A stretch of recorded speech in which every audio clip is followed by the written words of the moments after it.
எடப்பாடி பழனிசாமி அவர்களுக்கு 2026 தேர்தலில் வாக்களிக்கணும். ஏன் இந்த தடவை 2026 எடப்பாடி பழனிசாமி ஜெயிப்பார்னு நீங்க நினைக்கிறீங்க? அனைவருக்கும் வணக்கம்.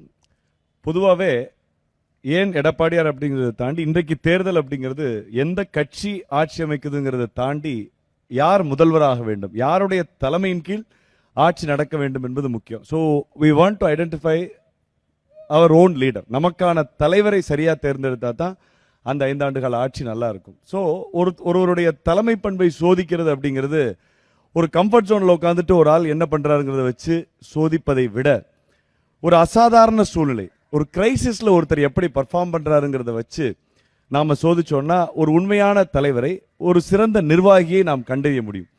அப்படி காலம் இந்த தமிழ்நாட்டுக்கு தந்த கொடை மாண்புமிகு அண்ணன் எடப்பாடியார் என்று நான் இந்த நேரத்தில் சொல்ல கடமைப்பட்டிருக்கேன். ஏன்னா he is definitely not an accidental CM. He is a CM who knows governance. He is a CM who has administrative instinct. தனக்குள்ளே இயற்கையாகவே அந்த நிர்வாக திறனை புரட்சித் தலைவர் எம்ஜிஆர், புரட்சித் தலைவர் அம்மா அவர்களுடைய பாசறைகளை பயின்றதன் மூலமாக, குறிப்பாக மக்களோடு மக்களாக வளர்ந்ததன் மூலமாக பெற்றவர். தன்னை அவர்களுடைய நிலையிலே நிறுத்தி பார்க்கிற எம்பத்தி என்று சொல்லக்கூடிய மற்றவர் நிலையிலிருந்து பார்க்கிற அந்த பண்பு அவரிடத்திலே அதிகமாக இருக்கிறனால அவரை நாம் இன்றைக்கு கொண்டாட வேண்டிய சூழல் இருக்கிறோம். அவரை மீண்டும் தேர்ந்தெடுக்க வேண்டிய சூழல் இருக்கிறோம். ஏன்னா கொரோனா, கஜா புயல், ஒக்கி புயல், சென்னை தவிர்த்த அனைத்து மாவட்டத்திலுமே வறட்சி, இது எல்லாம் தான் அவருடைய ஆட்சி காலத்தில் அவர் உள்ளே காலடி எடுத்து வைத்த போது அவர் முன்னால் இருந்த சவால்கள். அதை அத்தனையும் தான் ஒரு மிகச்சிறந்த நிர்வாகி என்ற முறையிலே சரி செய்தாரா இல்லையா என்பதை நான் உங்கள் பார்வைக்கே விடுகிறேன். கோவிட் நேரத்தில் இந்தியாவிலேயே அந்த வேக்சின் கண்டுபிடிக்கிறதுக்கு முன்னாடி அந்த வேக்சின் வந்தால் அதை நான் தமிழ்நாட்டு மக்களுக்கு இலவசமா தருவேன். 2 மாதம் ரேஷன் கடையில் பொருட்கள் இலவசம். மாணவர்கள், இளைஞர்களுக்கு அரியர் இருக்க ஆல் பாஸ். நான் கொடுத்த லேப்டாப்புக்கு 2 GB டேட்டா தரேன், வீட்டில் உட்காந்து படிங்க. ஸ்கூலுக்கு போக முடியலையா, கல்வி தொலைக்காட்சி தந்திருக்கேன், அங்க கிளாஸ் எடுப்பாங்க, அங்கேயே நீங்க பாடம் படிங்க. வறட்சியா, சென்னை தவிர்த்து அனைத்து மாவட்டத்திற்கும் வறட்சி நிவாரணம் கொடுத்த ஒரே முதலமைச்சர் தமிழக அரசியல் வரலாற்றில் எடப்பாடியார் மட்டும்தான். ஏன்னா வரலாறு காணாத வறட்சி. அப்போ ஒகே புயல், வார்தா புயல், எந்த புயல்னாலும் செந்தில் என்ன சொன்னாங்க, எதிர்கட்சி தலைவர் சட்டமன்றம் போகாம வந்தார். முதலமைச்சராக இருந்த போதும் நாகை மாவட்டத்தில் இருக்கிற வாழை விவசாயிகளை நேரிலே சென்று செஷன் நடந்துகிட்டு இருக்கப்ப அங்கிருந்து கார் எடுத்துட்டு போய் அந்த புயல் வந்த உடனே போய் முதலில் பார்த்தார். எங்கள் OS மணியனவர்களோட நேரா போய் பார்த்தார். களத்திலே நின்று அரசியல் செய்வதற்கான அந்த நாலேஜ் இருக்குங்க. வறட்சி சென்னையில வந்தப்ப நம்மளுடைய செம்பரம்பாக்கம் ஏரி, சென்னையினுடைய மெயின் குடிதண்ணீர் அந்த ஆதாரங்கள் எல்லாம் கீழே போயிட்டு இருக்கப்ப எல்லாருமே பயந்தாங்க. ஒரு மிகப்பெரிய குடிதண்ணீர் தட்டுப்பாடு வரப்போகுதுன்றப்ப எந்த அதிகாரிக்கும் யோசனை வரல, எந்த அமைச்சரும் யோசிப்பதற்கு முன்பாக ஏன் நாம ஜோலார்பேட்டையிலிருந்து தண்ணியை ட்ரெயின்ல கொண்டு வரக்கூடாதுன்னு IAS அதிகாரி சீஃப் செக்ரட்டரிட்ட கேள்வி கேட்டு அது சாத்தியமானு கேட்டப்போ முயற்சி பண்ணி பாருங்க, நிச்சயமா வாய்ப்பு இருக்குன்னு சொல்லி சென்னைக்கான குடிநீரை எப்படி அம்மா வீராணம் திட்டம் முடியாது என்று சொன்ன போது அதை முடித்து வைத்தாரோ அதுபோல ஜோலார்பேட்ல இருந்து ட்ரெயின்ல தண்ணி கொண்டு வந்த வரலாறு அந்த எடப்பாடியாரோட. நான் இது ஏன் அப்படி சொல்றேன்னா, இன்னைக்கு காலகட்டத்தில் நீங்க DMK வேண்டான்னு மக்கள் முடிவு எடுத்துட்டாங்க. On what grounds? As an youth wing secretary நான் சொல்றது இளைஞர்களுக்கு எதிரான ஆட்சி, பெண்களுக்கு எதிரான ஆட்சி, பெண்கள் பாதுகாப்பு இல்லாத ஆட்சி. இன்னைக்கு சென்னையில ரிப்போர்ட் எடுத்திருக்காங்க, ஒரு சிறந்த ஒரு நாளிதழ் எடுத்திருக்காங்க.